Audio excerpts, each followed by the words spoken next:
Et bonjour à tous et bienvenue sur la chaîne Légende du Nouveau Soleil. Sur cette chaîne, je vous propose de passer du temps en ma compagnie autour de l'univers de Légende du Nouveau Soleil.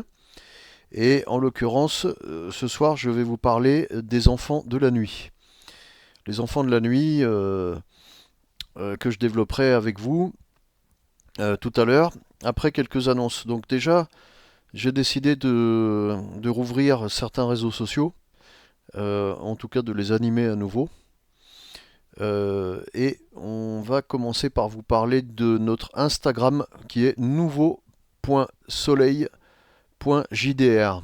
Donc ce compte est déjà ancien, mais j'ai pu le régénérer. Donc j'ai 107 followers sur Instagram et ça n'est que le début puisque je vais animer régulièrement ce compte.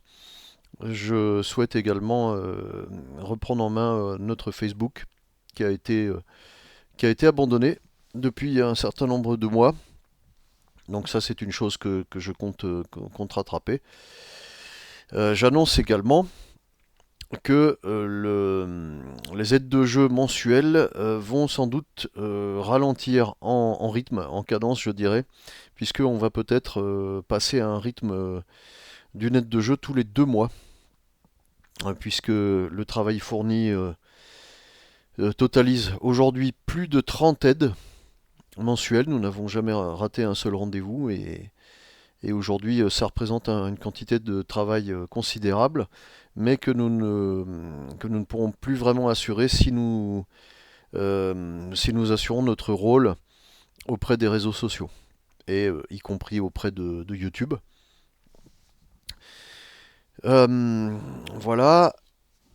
Donc, une autre nouvelle, c'est que sur notre site web officiel, dans l'onglet télécharger, vous trouverez une aide de jeu gratuite à télécharger qui a été annoncé la fois dernière et qui concerne la prise en main rapide de Légende du Nouveau Soleil, de l'NS.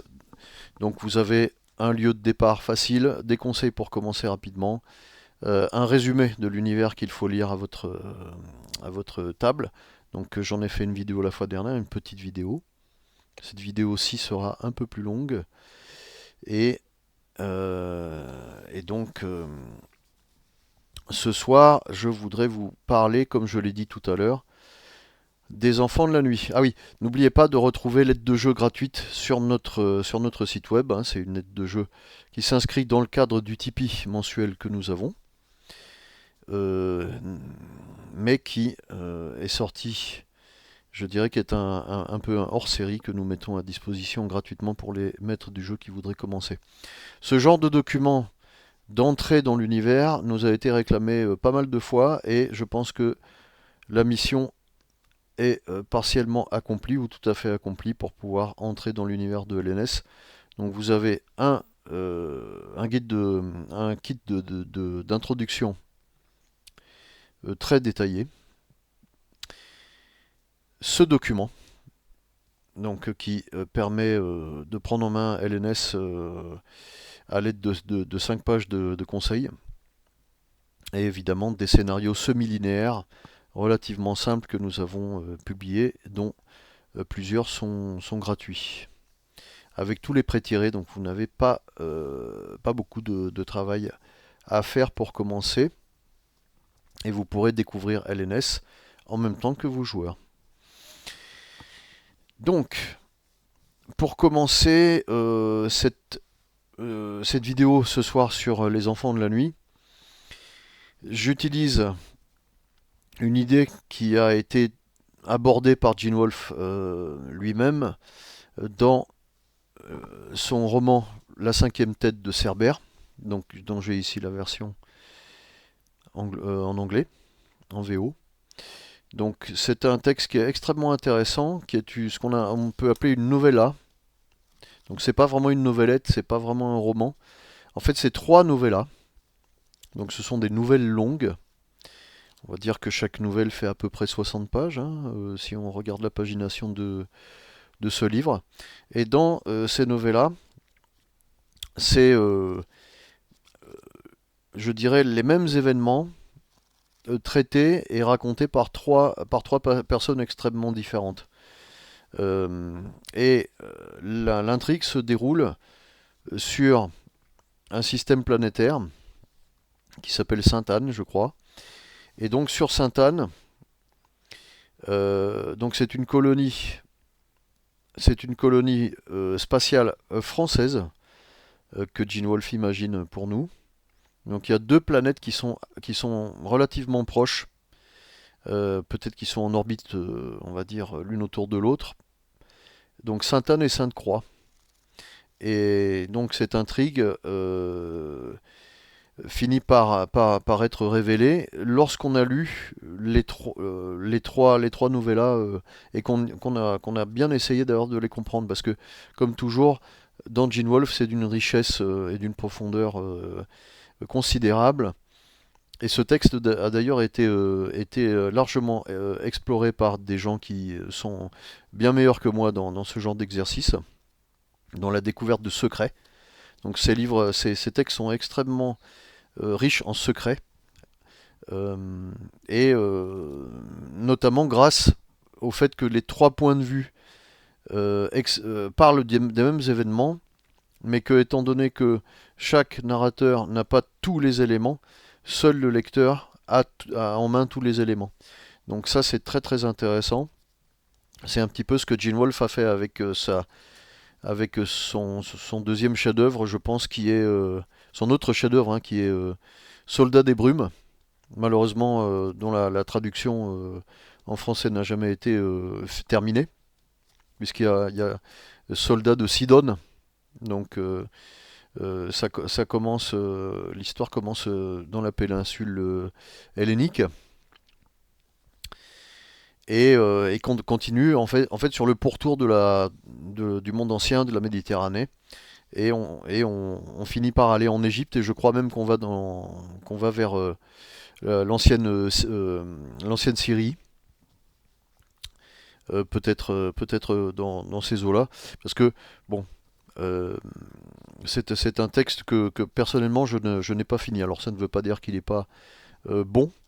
C'est simplement que de Gene Wolfe, j'ai énormément de livres que je n'ai pas lus parce que je me les garde un petit peu pour plus tard. Étant donné que Gene Wolfe n'écrira plus, et puisqu'il nous a quittés, je pense que c'est quelque chose que je peux faire pour réserver un petit peu certains plaisirs pour plus tard. Dans la cinquième tête de Cerbère, il y a un peuple qui m'a particulièrement intéressé. Je ne vais pas vous raconter en détail qui est ce peuple, mais c'est un peuple, je dirais, d'humains évolués, on va dire, qui ont muté et qui sont devenus un petit peuple de la nuit et de la forêt. Donc cette idée des enfants de la nuit est évidemment un hommage direct à ce livre, livre qui pourrait d'ailleurs être dans le même univers que le livre du Nouveau Soleil, puisqu'il est fait allusion peut-être aussi dans ce livre aux Alzabos. L'Alzabo qui est une créature qui est excessivement importante pour l'univers de LNS, puisque l'extrait de glande d'Alzabo permet donc de créer une drogue mnésique que Wolfe a appelé l'Alzabo analeptique. Bon, analeptique, ça veut dire qui empêche la douleur, donc je ne sais pas si c'était vraiment pertinent, mais quoi qu'il en soit, l'Alzabo et les enfants de la nuit que vous retrouverez dans LNS, dans la post-histoire d'auteur, sont présents dans ce livre. Alors, les enfants de la nuit, je les utilise dans ma campagne, enfin en tout cas ceux qui me font le plaisir de jouer sur ma table de campagne, choisissent régulièrement les enfants de la nuit. Donc c'est qu'il y a quand même quelque chose d'assez intéressant. Donc on peut considérer que les enfants de la nuit euh, sont des humains ayant évolué et cachés à la société humaine. Donc pourquoi se sont-ils dissimulés au reste de l'humanité? On en parle dans le livre, à la page, donc dans notre livre de règles, à la page 218, où un certain nombre d'informations sont données sur les enfants de la nuit qui auraient appartenu à une civilisation ancienne Deuter, mais on verra que c'est peut-être pas aussi simple que ça, et aurait causé par hubris technologique, hein, par une expérience ratée et catastrophique, et aurait causé donc la fin du monde. À la suite de cet événement catastrophique, qui aurait consisté à essayer de canaliser l'énergie solaire dont la Terre ne capte que 1% au grand maximum, hein, je pense. Enfin, sur la surface de la Terre, n'arrive que à peu près 1% de la puissance potentielle maximum du Soleil. Donc c'est absolument immense cette énergie solaire. Et donc les enfants de la nuit essayent de capter cette énergie par une sorte d'entonnoir euh, déployé par une technologie dont ils avaient la possession.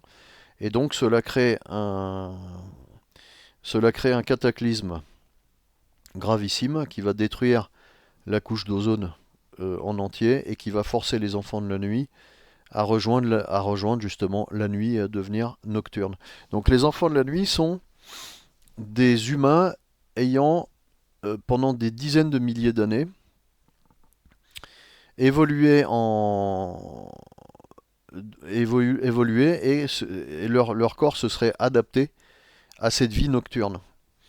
Donc je dirais le twist là-dedans, c'est que lorsque j'ai rédigé les différents âges d'auteurs dans plusieurs des sources que j'ai publiées, je n'ai pas fait mention des enfants de la nuit.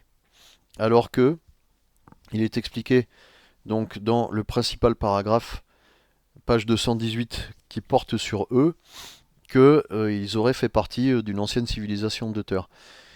Ce que j'ai envisagé, c'était que les enfants de la nuit, au cours de cet incident catastrophique, en fait, auraient été, par la distorsion spatio-temporelle et grâce au fait que Wolf affirme dans les livres qu'il y a d'autres auteurs, hein, qu'il y a des mondes parallèles, qu'il y a un multivers, les enfants de la nuit auraient été transportés, ou une partie des ancêtres des enfants de la nuit auraient été transportés sur Terre au cours de cette catastrophe, ainsi que les structures, donc ces pyramides de haute technologie qu'ils utilisaient pour leur expérience énergétique, et donc se seraient retrouvés perdus sur un monde qui leur était à la fois familier et inconnu.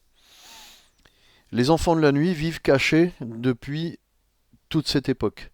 Donc, ce qui est intéressant dans les enfants de la nuit, c'est que vous pouvez les utiliser comme personnages de départ qui ignorent tout du reste de la planète. Et donc, vous pouvez en faire les protagonistes d'une table qui ne sait rien de l'univers de LNS. Donc ça fait partie d'un des conseils qu'on donne dans la dernière aide de jeu, que je vous recommande, et je vous mettrai le lien de télécharger.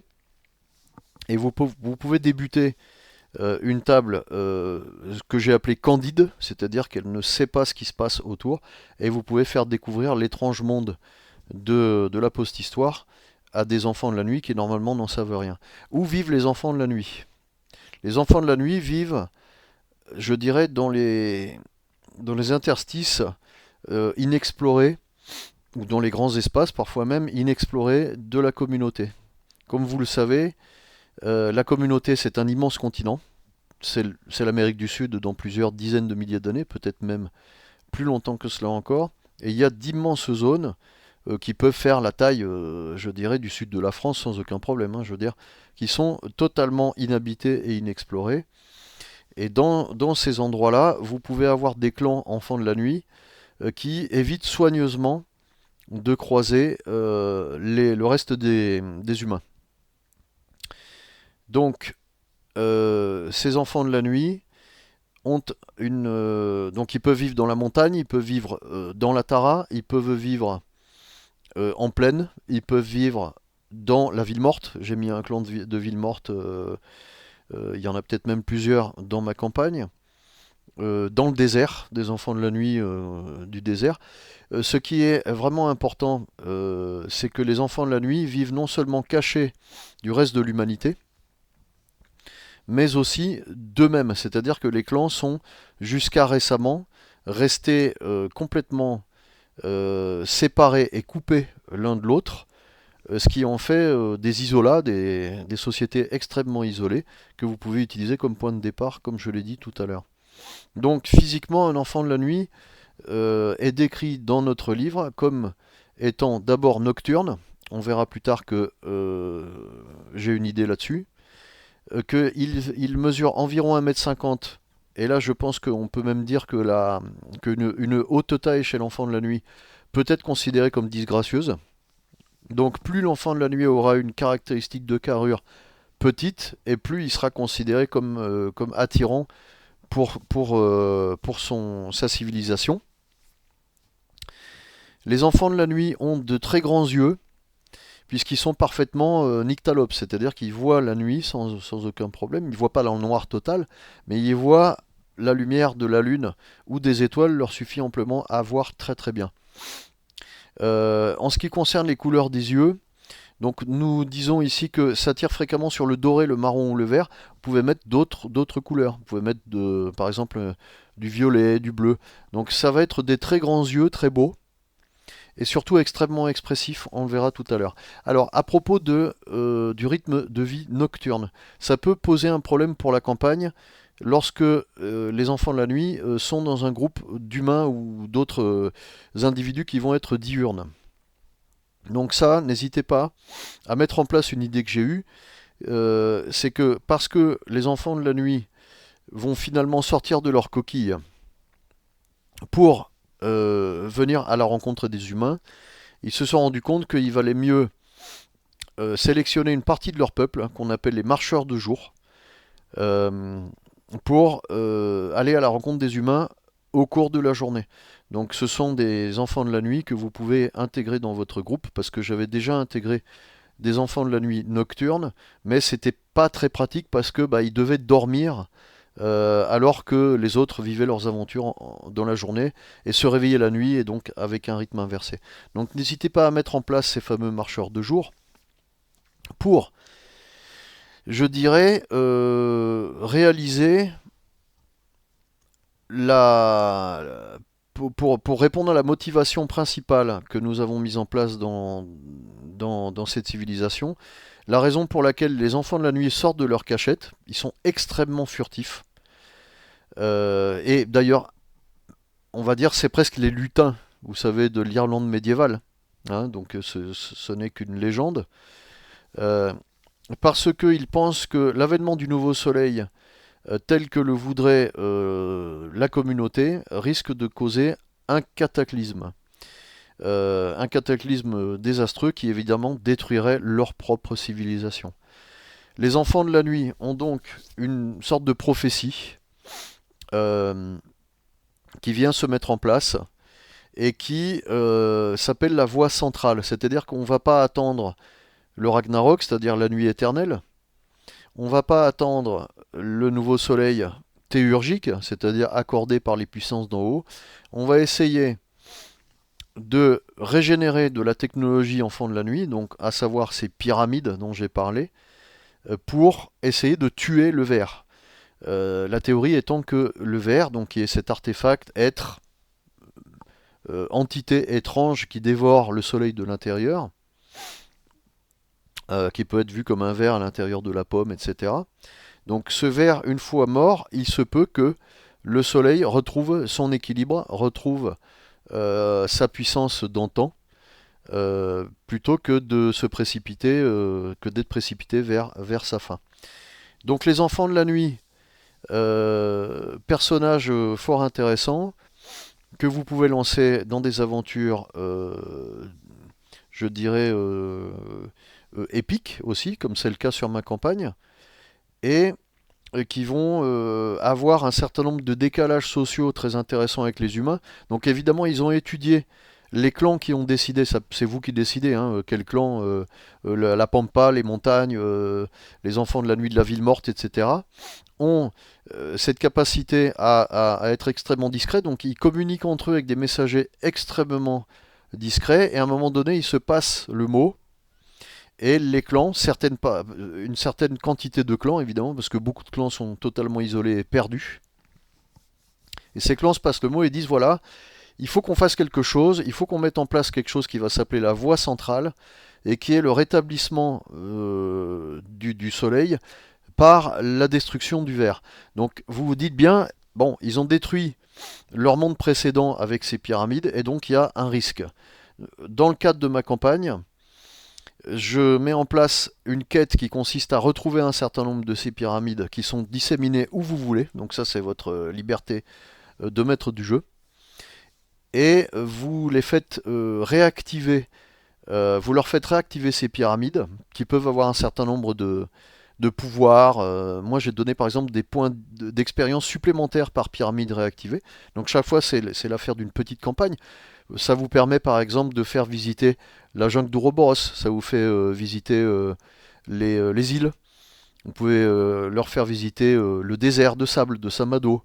Vous pouvez faire visiter les Pampas, la Tara, etc. Donc ça, c'est une excuse, hein, on va dire, pour faire explorer le continent. Vous réactivez un certain nombre de pyramides qui peuvent avoir des avantages certains, des pouvoirs par exemple octroyés par les pyramides, etc. Et au bout d'un certain nombre de pyramides, eh bien, il peut y avoir, je dirais, une seconde étape, un second degré à cette quête épique, ou un problème. Éventuellement, d'autres factions peuvent s'intéresser à ces pyramides. Et dans ma campagne, j'ai mis la spirale de feu, le phénix véritable. Hein, donc ce sont les moines de Saint-Nestar qui ont fait un schisme religieux. Donc je vous laisse regarder la faction en question. Et qui est intéressée parce qu'elle sait qu'il y a un potentiel de destruction dans ces pyramides. Donc, je vais vous lire encore quelques notes à propos des enfants de la nuit. Donc, socialement, les enfants de la nuit peuvent être extrêmement euh, décalés ou un peu maladroits socialement, puisqu'ils ne connaissent pas les us et coutumes, à part ce qu'ils ont étudié avant de partir en tant que marcheurs de jour. Donc, vos personnages peuvent, par exemple, être surpris par le manque de compréhension des messages qu'ils transmettent par le regard. Donc j'ai un joueur que je salue s'il me regarde, qui a eu une très bonne idée, hein, qui était que les enfants de la nuit étant extrêmement silencieux et discrets, leurs yeux étant extrêmement grands, hein, pensez un peu comme les lémuriens par exemple, pensez aux lémuriens, qui sont ces créatures nocturnes, les enfants de la nuit vont transmettre énormément de sentiments, de, de messages et d'informations via leur regard, via leurs yeux, en silence, et ne vont pas comprendre que les humains ne comprennent pas ce genre de communication. Donc ça, c'est super. Alors, donc, en ce qui concerne la technologie enfant de la nuit, donc c'est ce qu'on a appelé dans le livre des fragments. C'est-à-dire que ce sont des miettes de technologie évoluées qui se sont transmises avec les millénaires via des chamans qu'on a appelés des noctumanciens ou des gardiens des fragments. Donc ce sont des gens qui opèrent encore cette technologie qui peut être très différente de celle qu'on peut trouver par exemple au niveau stellaire. On a pensé par exemple des cristaux chantants, par exemple des cristaux qui peuvent avoir qui peuvent être activés, donc ils peuvent se mettre à chanter, à chantonner légèrement, parce que le chant est très important aussi. Euh, on peut imaginer par exemple que les enfants de la nuit aient maîtrisé la forge des métaux à froid. Donc vous avez une sorte de tablette au-dessus de laquelle les métaux peuvent être comment dire, en suspension, et donc le chaman va pouvoir modeler avec les mains le métal à froid, et donc créer des alliages ou des objets. Euh, donc c'est de la technologie qui est très évoluée. Pour réactiver une pyramide enfant de la nuit, j'ai fait un lien avec je dirais un spin-off euh, potentiel de Légende du Nouveau Soleil qui se déroulerait à la même époque sur le continent eurasien. Il s'agit de ce que j'ai appelé l'énergie radionique. Donc ce sont des cristaux qui sont capables des cristaux d'une couleur un peu violette comme ça, qui sont capables d'extraire de l'énergie dans l'univers inférieur, donc c'est-à-dire Abaddon. Et cette énergie radionique donc sera très importante dans le spin-off, mais aussi porteuse d'un risque, d'un danger que nous développerons au cours du spin-off si jamais il vient à être développé. Donc si jamais vous êtes intéressé éventuellement par un synopsis de ce spin-off, donc sachez que c'est des idées qui pourront vous permettre d'explorer le continent eurasien en entier, c'est-à-dire de l'Europe jusqu'à Vladivostok. Et de descendre un peu vers les îles Xantiques, qui sont eux un autre bloc civilisationnel dont nous parlons dans le livre. Alors, donc, un enfant de la nuit va être extrêmement adapté à un environnement. C'est-à-dire que s'il vient de la pampa, eh bien, il va être extrêmement bon pour se glisser dans les hautes herbes. Il va être extrêmement furtif et camouflé.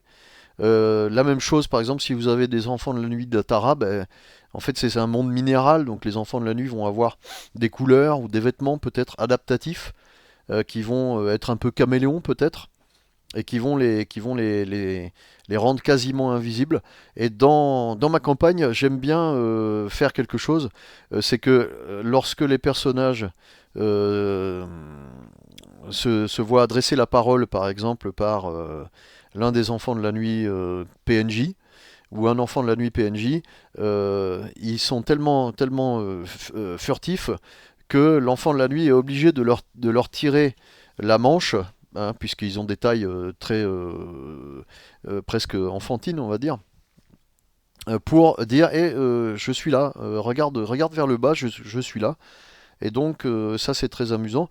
Donc alors il est très facile pour un enfant de la nuit d'atteindre 30 en furtivité. En plus avec des bonus, je dirais dans son milieu natal.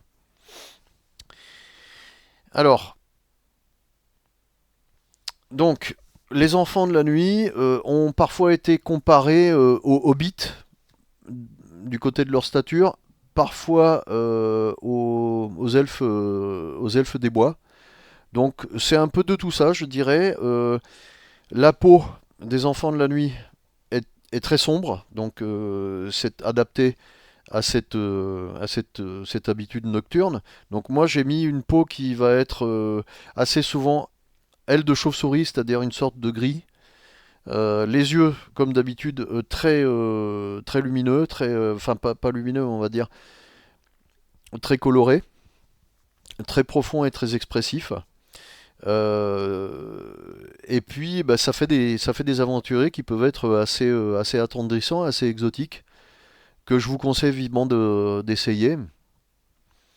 Alors, j'ai parlé de deux petites choses que je voudrais développer dans le livre, qui sont les ptériopes.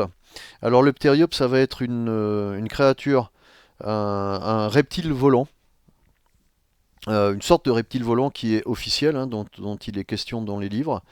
Donc, d'une très grande envergure. Donc, page 403, vous avez description des ptériopes qui sont bah, des montures que peuvent chevaucher des humains quand ils sont pas trop lourds, ou des enfants de la nuit.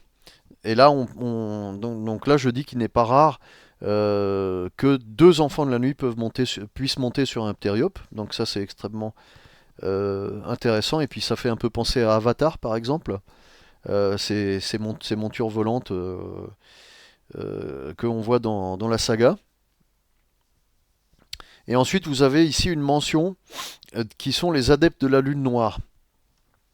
Puisque la victoire, on va dire, de la nuit éternelle ne serait pas vraiment un inconvénient pour les enfants de la nuit, même si je pense qu'ils se trompent peut-être. Vous avez certains clans d'enfants de la nuit qui peuvent être pour les anathèmes, c'est-à-dire pour les grands ennemis de la communauté et de l'humanité. Et donc j'ai appelé ça les adeptes de la lune noire, qui se verraient peut-être travailler avec les anathèmes dans un premier temps et peut-être les renverser euh, pour régner en maître sur une planète éternellement plongée dans l'obscurité. Alors, ces enfants de la nuit peuvent être les méchants et s'opposer au clan de la voie centrale. Donc voilà, je pense que j'ai dit à peu près tout ce que je voulais sur les enfants de la nuit. Euh, donc, personnage tout en subtilité. Si vous avez des joueurs ou joueuses qui sont un peu taciturnes, qui parlent pas trop, c'est très adapté.